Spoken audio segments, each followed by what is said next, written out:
Hi everyone, this is a fantastic style. Look at this. Out of the top, I just take a triangular section, which I'll curl and tong. Now the remainder of the hair, I just start to twist.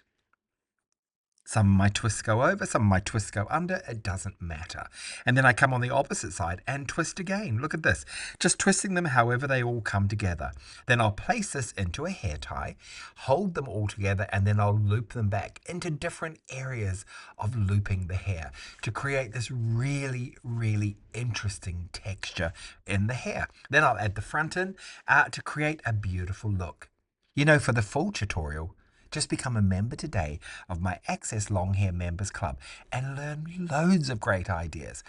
I like to keep things simple. Look at this for a beautiful hairstyle with an elegant wave at the very front.